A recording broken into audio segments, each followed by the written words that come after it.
نافعا ورزقا طيبا وعملا متقبلا. اللهم أعنا على ذكرك وشكرك وحسن عبادتك.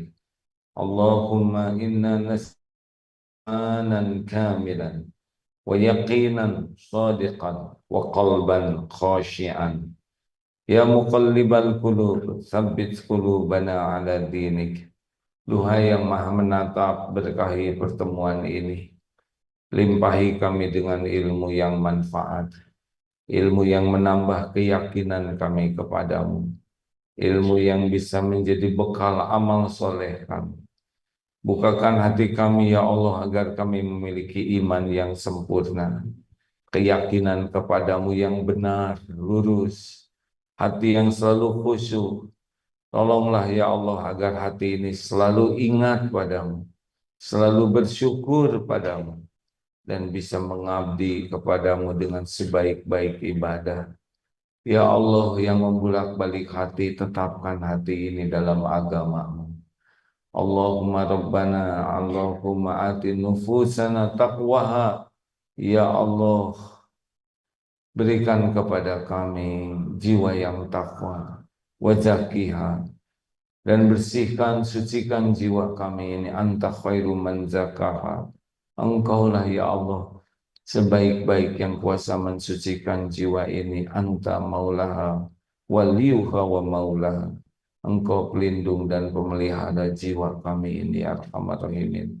Taqabbal minna ya Karim, kabulkan ya Allah. Innaka antas samiul alim. Sesungguhnya Engkau maha mendengar lagi maha mengetahui segala-galanya. Amin ya rabbal alamin. Alhamdulillah. Apa kabar Bapak Ibu sekalian? Masih semangat itikaf? Luar biasa ini. Setiap pekan itikaf ya. Para pendengar pemirsa yang budiman, siaran kali ini dari pesantren Darut Tauhid di Serua, Pamulang. Dan seperti biasa malam Selasa banyak jamaah yang itikaf dan mengikuti kegiatan. Sudah berapa bulan ini? Alhamdulillah. Insya Allah berkah ya. Oke, mejanya sepertinya terbalik ini. Ya sudah. Terbalik nggak? Maaf ya. Ya, maaf mejanya terbalik hadirin, jadi kaki saya nggak bisa mas. Ya ini kalau bab meja jadi ngepas sekali ini. Mungkin ada yang kebetulan sekarang sedang heboh di Indonesia gara-gara meja ya kan? Dah cukup, makasih. Terus selesai, tidak usah pakai marah ya. Jadi eh, hari terakhir ini sedang viral tentang ada seorang yang diduga memiliki sifat pemarah dan akibatnya di kantornya demo karyawannya, lalu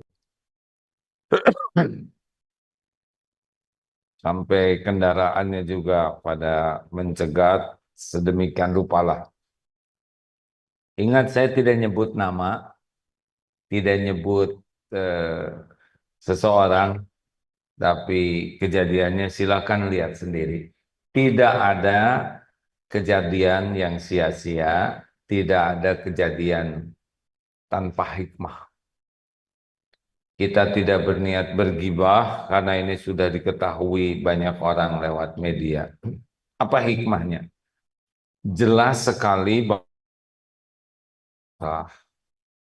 itu adalah bagian bermasalah. Jadi kalau kita punya sifat pemarah dan tidak berusaha menjadi orang yang mengendalikan amarah, bermasalah. Dari hadis riwayat Abu Dawud, sesungguhnya marah itu dari setan. Sesungguhnya marah itu dari setan dan setan diciptakan dari api. Nah, sedangkan api hanya bisa dipadamkan dengan air. Jika salah seorang di antaramu marah, maka berwudulah. Ini salah satu hadis yang pentingnya menunjukkan bahwa salah satu PR kita yang penting adalah menjadi orang yang bisa mengendalikan amarah. Seorang yang pemarah, sedikit-sedikit marah, dan marahnya tuh susah berhentinya, kecenderungannya pemarah itu adalah menjadi orang yang zolim, itu intinya. Orang yang zolim ini menempatkan sesuatu tidak pada tempatnya. Siapapun yang hidupnya diperbudak amarah, dia akan jadi manusia zolim. Perkataannya, nadanya, raut mukanya,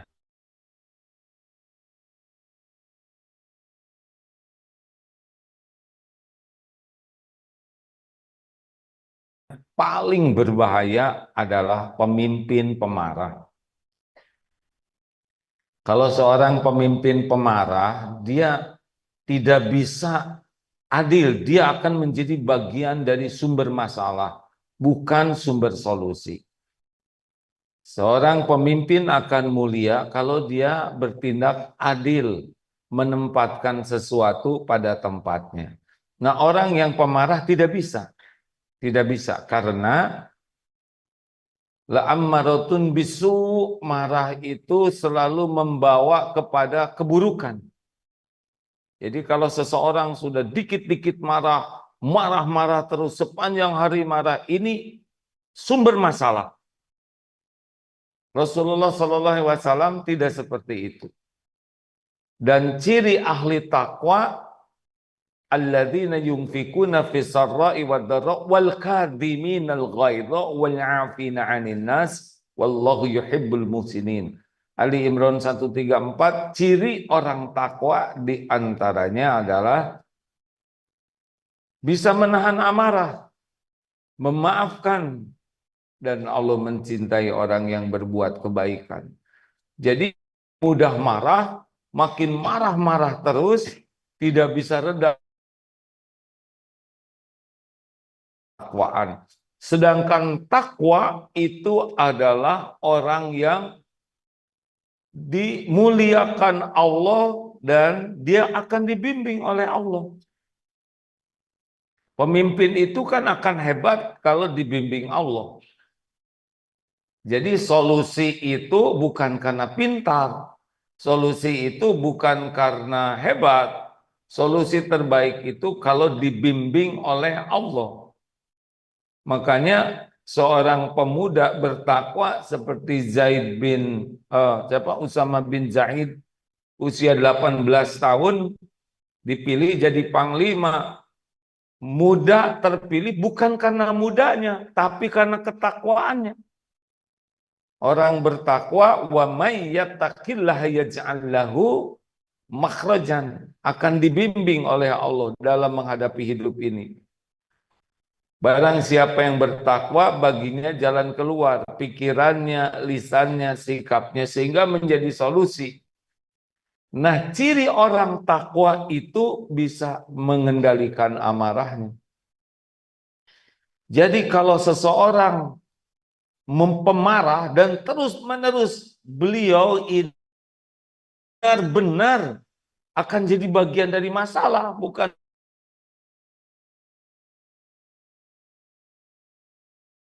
para pemarah itu. Itu intinya. Kalau kita lihat hadis riwayat Abu Dawud tadi, ya malah setan yang membimbingnya. Makanya kata-katanya juga dasar anak setan katanya gitu ya. Berarti setan betulan orang tua yang ngomong begitu ke anaknya. Coba simak orang-orang yang marah ya, jauh dari kemuliaan. Kata-katanya seperti orang yang tidak berpendidikan sama sekali. Bisa nama binatang, Saya tidak mengerti itu orang bisa sampai seperti itu. Tapi kalau sudah bahas tentang ilmu keimanan, jadi mengerti. Karena setan terus membisiki sehingga mengeluarkan kata-kata yang sangat tidak baik, tidak pantas. Ya, saya juga tidak enak mengatakan orang tidak berpendidikan. Makanya disebut tidak berpendidikan sama sekali. Ya, karena ada yang tidak berpendidikan tinggi, tapi dapat pendidikan dari orang tuanya, maka sangat tidak bisa dimengerti. Kalau jadi pemimpin pemarah, berarti dia belum mengerti bagaimana kepemimpinan itu. Karena kalau sudah tidak bisa mengendalikan dirinya, lalu apa yang bisa dilakukan? Kalau orang sudah tidak bisa mengendalikan dirinya, bagaimana bisa mengendalikan yang lain? Perkataan tidak baik. Lihat wajah pemarah. Wajahnya juga jadi berantakan. Benar? Lihat gerak-gerik orang yang pemarah. Pukul ini, pukul itu, tendang, banting, lempar. Ya Allah, sangat tidak bermutu. Lambat laun pasti menyakiti. Sesudah selesai dengan kata-kata, nanti tangan. Lalu kaki menendang, membanting, memukul. Nanti lebih jahat lagi, dia pakai alat. Pakai alat bisa membunuh. Semua ini sumbernya adalah tidak bisa mengendalikan marah. Maka dua sifat Rasul yang sangat-sangat penting kita tiru, diantaranya ilmu, kemampuan menahan amarah, dan karena setan itu menjatuhkan kita di dua hal ini. Tergesa-gesa, al-ajala minasyaitan, tergesa-gesa itu dari setan, dan mudah marah. Ibu-ibu jangan mikir suaminya ya. Wih, ini cocok dengan suami saya nih. Suami saya harusnya dengar, tapi sudah meninggal. Maafkan. Bapak juga yang hadir di sini, alhamdulillah, istri saya hadir nih. Dengerin tuh Bu, pulang dari sini nggak ada yang berubah. Karena kita lebih sibuk mengelihat orang lain yang salah. Orang itu hanya bisa berubah kalau berani jujur melihat dirinya yang salah. Jadi dalam pandangan Islam jelas sekali bahwa Islam sangat memuliakan orang yang bisa menahan amarah, memaafkan, bahkan membalas dengan kebaikan. Sebaliknya orang yang mudah marah, selalu marah-marah, dan tidak bisa berhenti dari kemarahannya, itu disebutnya orang yang lemah. Siapa orang yang kuat? Alladzi yamliku nafsa. Orang yang kuat itu bukan yang kuat dalam guna, tapi orang yang kuat mengendalikan amarahnya ketika dia marah. Jadi otot kawat, balung besi, leher beton, urat kabel, pemarah, letoy aslinya sih. Pemarah itu dia lemah, ya, orang yang lemah. Pemarah itu lemah jiwanya. Pemarah itu bagian dari masalah, bukan bagian dari solusi. Pemarah itu orang yang jauh dari ketakwaan, dibimbing oleh Allah. Bahkan yang membimbing, orang yang pemarah itu disebut pemarah ini bukan berarti kita tidak, maaf ya, apakah Rasul pernah marah? Marah. Tapi marah dengan niat yang benar, dengan alasan yang benar, dengan cara yang benar. Hasilnya adalah kebenaran. Rasulullah marah bukan karena urusan pribadi, tapi masalah kebenaran saja. Kalau urusan pribadi beliau, beliau tidak marah. Ayo, mulai pikir-pikir. Kalau orang sampai tua tetap pemarah, ya berarti dia hampir tidak lulus hidup ini. Waktu masalah marah-marah, salah jawabannya. SMP ada masalah marah-marah, gagal lagi. Kayak ulangan, tapi jawabannya salah terus. Udah kuliah, pemarah. Berarti tiap ada masalah jawabannya tuh salah aja. Yaitu pemarah, marah-marah. Udah nikah, marah-marah melulu. Belum siap jadi suami. Kalau perempuan belum siap jadi ibu. Ibu pemarah itu akan memberi contoh buruk kepada anaknya. Ini serius nih hadirin, kita belum melihat pemarah itu sebagai sesuatu sikap yang kurang baik. Ada yang merasa berwibawa dengan pemarah. Salah, salah besar. Justru berwibawa itu dengan menahan amarah. Para pemarah itu tidak disukai. Tidak ada orang yang senang dekat dengan pemarah. Kepaksa saja. Kalau suami pemarah, ibu bertahan ya karena bukan suka ya. Karena nggak ada lagi, mungkin gitu ya. Nggak punya pilihan lain.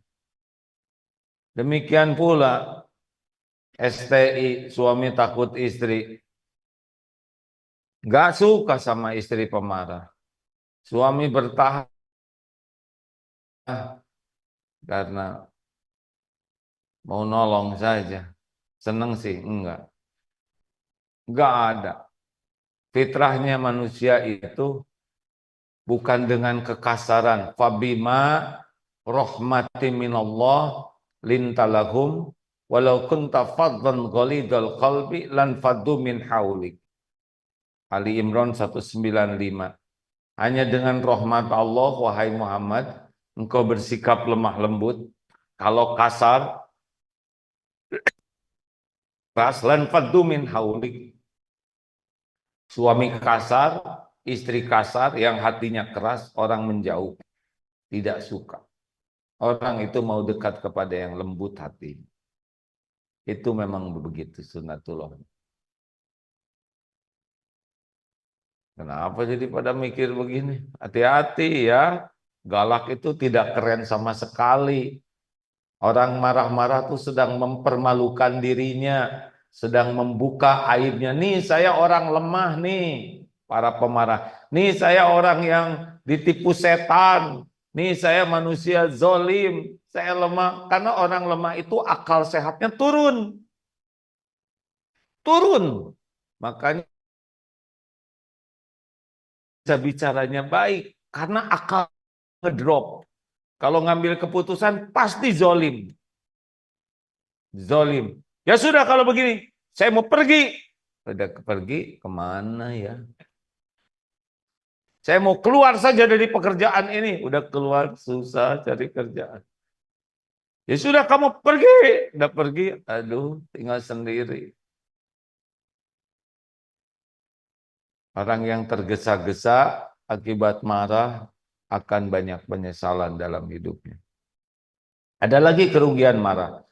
Kalau orang marah kita zolim. Nah yang dizolimi itu doanya mustajab.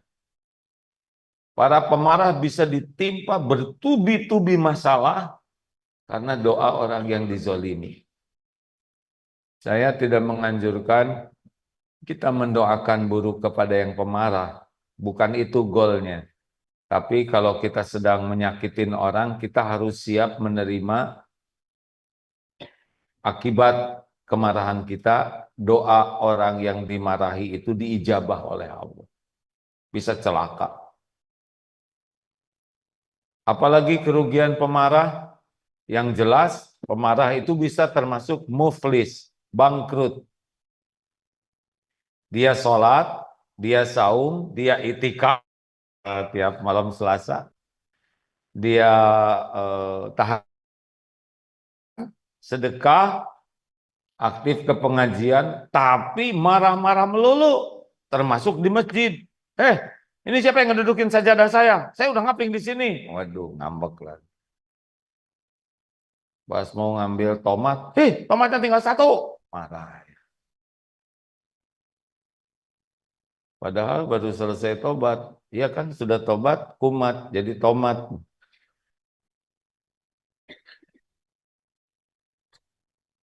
Di masjid aja bisa marah-marah tuh, Pak. Nggak mengerti. Apa akibatnya? Pahala yang kita raih dengan susah payah akan kita berikan kepada orang yang dizolimi. Jadi yang dimarah itu akan dapat pahala. Makanya pembantu solehah yang punya majikan kurang solehah, panen tuh di akhirat. Dimarah terus, pahalanya dikasihkan. Kalau habis pahala, kezolimannya masih ada, dosa orang yang disakiti, dosa orang yang dimarahi akan dipikul oleh pemarah. Jadi dari sisi manapun gak ada keberuntungan orang bisa mengendalikan amarahnya. Bahkan ini dari medsos ini, pemarah juga selain habis pahalanya menjadi kawannya setan, bekal memikul dosa orang yang dimarahi, bisa bangkrut di akhirat. Nah, penyakit lahir juga ada nih. Secara sosial tidak ada orang yang mau dekat dengan pemarah. Ayah yang pemarah tidak disukai anak-anaknya, suami pemarah tidak disukai keluarganya, ibu pemarah juga tidak disukai anaknya, istri pemarah tidak disukai suaminya, pemimpin pemarah di demo ya. Sama, karyawan pemarah dipecat ya. Santri pemarah bermasalah hidupnya. Satu, kalau dari segi kesehatan, para pemarah ini cenderung resiko meningkatkan penyakit jantung. Saat marah, tubuh mengeluarkan hormon stres, kortisol, dan adrenalin yang meningkatkan tekanan darah dan detak jantung. Studi menunjukkan bahwa orang yang sering marah rentan terkena serangan.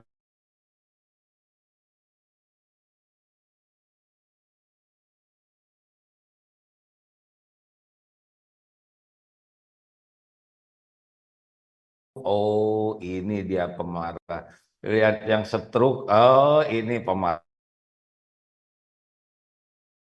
Nggak boleh di bulan. Kenapa syariatnya kena sakit jantung dan stroke? Tetapi salah satunya adalah mudah marah. Makasih, Ustaz. Dua, pemarah yang berkepanjangan dapat melemahkan daya tahan tubuh sehingga pemarah cenderung imunitasnya berkurang, mudah terkena penyakit, dan stres karena kemarahan dapat memicu peradangan dalam tubuh. Liar. Yang ketiga,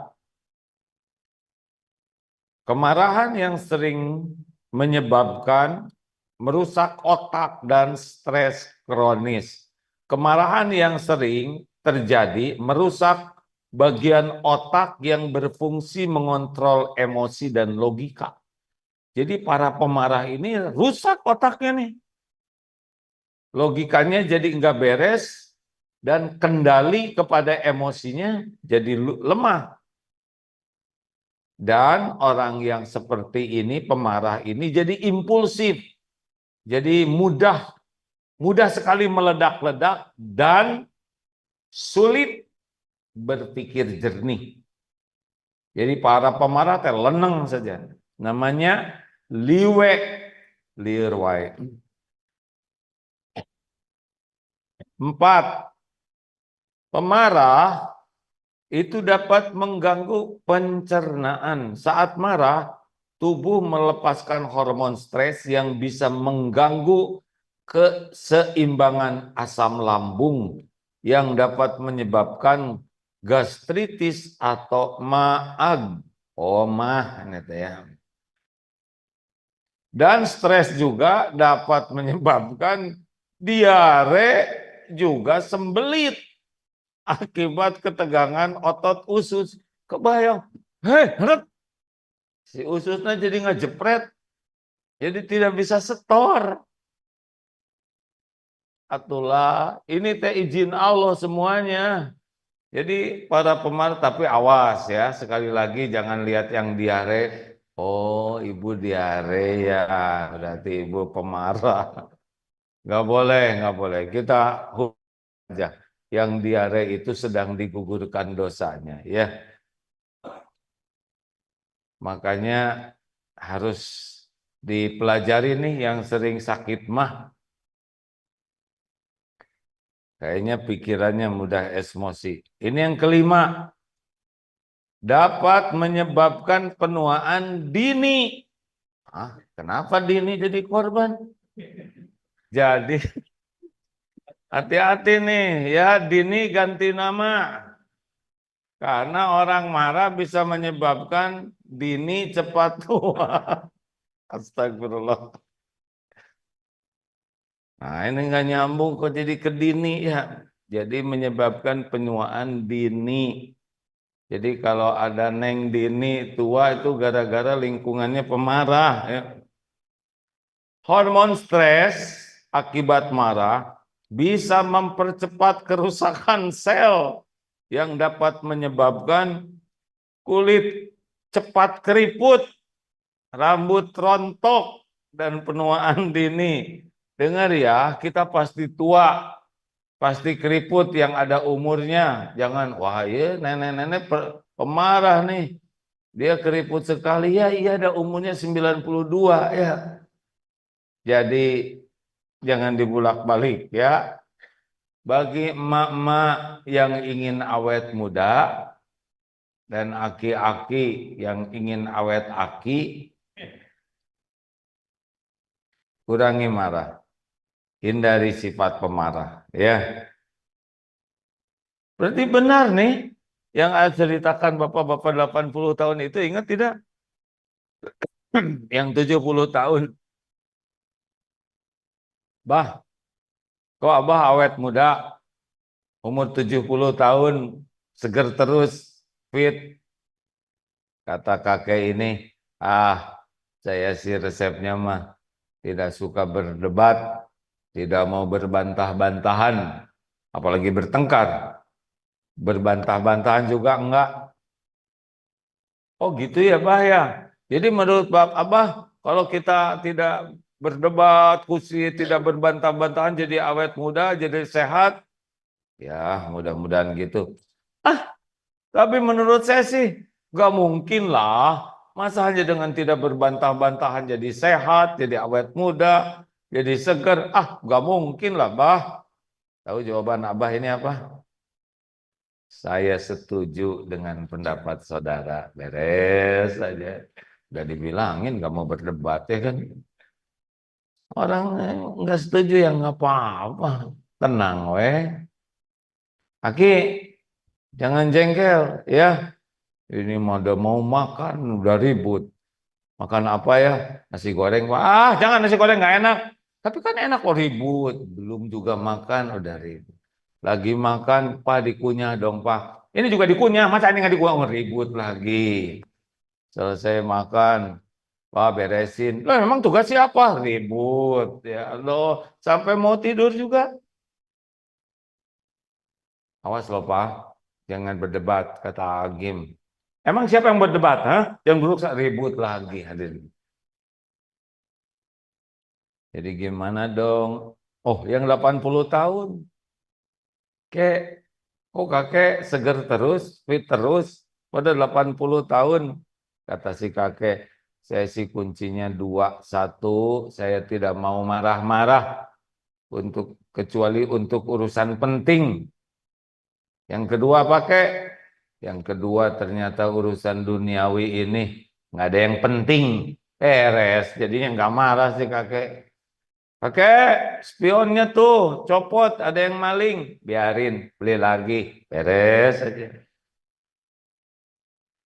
Bu, kerudungnya ini bolong, kena setrika, nggak apa-apa. Untung cuman kerudung, bukan kepala saya yang kena setrika, beres.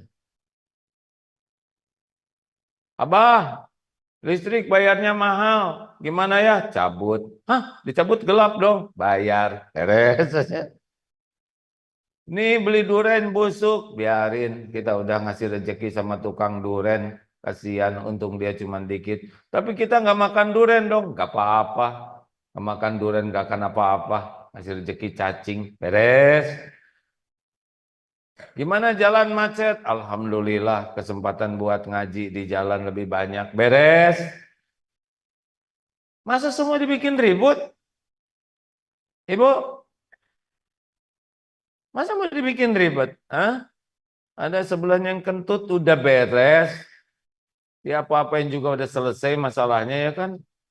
Jangan disikut, Bu, jangan kentut, jangan itu sebelumnya.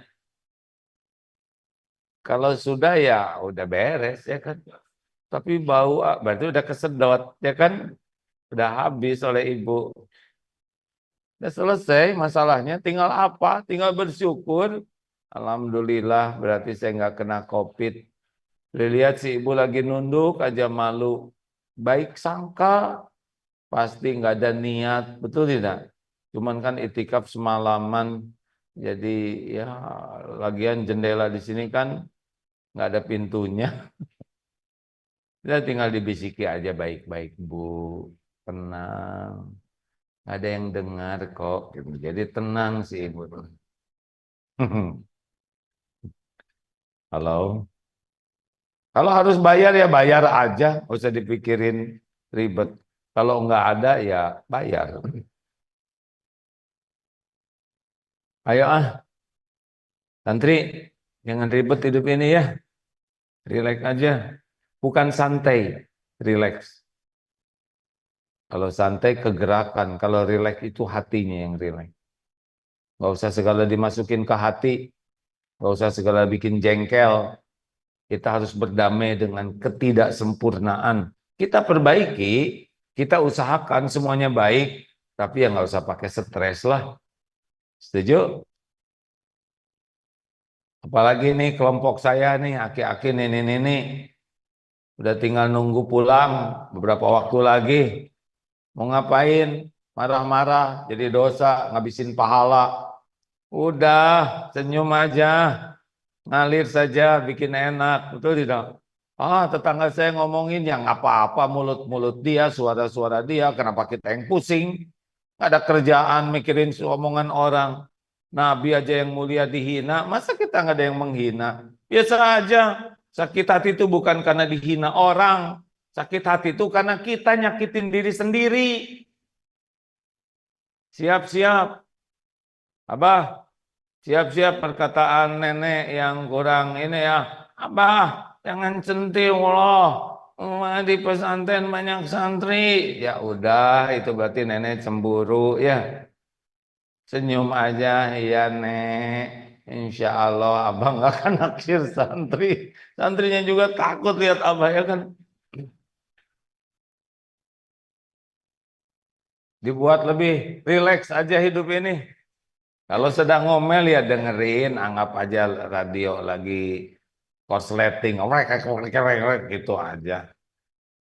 Bu, supaya nggak sakit hati kalau suami lagi kurang terjaga, udah anggap aja lagi ngorok ya kan. Dah, anggap lagi ngigau. Gak usah dimasukin ke hati. Yang dimasukin ke hati itu kalau lagi perkataannya baik, lagi perkataannya sopan, penuh kasih sayang, simpen di hati. Kalau lagi setan ngebimbing, lagi diculik, nggak usah sakit hati, maafkan aja. Nggak usah dibalas, nggak usah dibalas dengan kata-kata yang tidak enak. Ya, Pak Prabowo, Pak Presiden, sebaiknya kalau nanti mencari para pejabat yang mau membantu diminta membantu Bapak, tidak cukup hanya pintar, tidak cukup hanya terampil, terlatih, tapi juga harus memiliki kemampuan mengendalikan amarah. Karena kalau pemarah itu keputusannya seringkali tidak baik, ya. Jadinya nanti bukan jadi solusi, tapi malah menambah masalah baru. Ini mau kajian dari segi agama, mau kajian dari segi budi pekerti, mau kajian dari segi kesehatan, mau kajian dari leadership, mau kajian dari etika, semuanya akan sama. Bahwa pemarah itu ciri orang yang lemah, ciri orang yang bisa menjadi sumber masalah, bukan sumber solusi, baik bagi yang lain juga bagi dirinya. Kalau sudah tidak bisa mengendalikan diri dengan baik, bagaimana bisa mengendalikan yang lain dengan baik? Silakan buka di media sosial perilaku orang-orang yang marah, pelajari betapa buruknya, ya, tidak layak jadi contoh. Apalagi kalau punya jabatan untuk melakukan pendidikan, tidak mungkin bisa mendidik yang lain kalau mendidik diri saja tidak bisa. Sulitlah, sulit, karena pasti akan bermasalah. Ku anfusakum wa ahlikum naro, jaga dirimu baru keluargamu dari api neraka. Jadi kalau orang tidak bisa mengontrol dirinya, dia tidak bisa berbuat.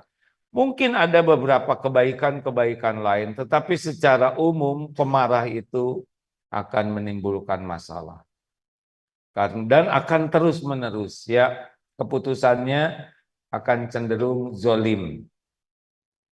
Ini bukan kata-kata saya, tapi silahkan saja pelajari dari berbagai sisi. Berbahagialah. Satu, bagaimana tekad tidak mau jadi pemarah.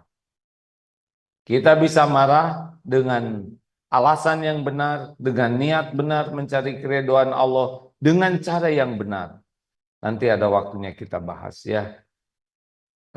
Harus ada tekad. Yang kedua, minta tolong ke Allah.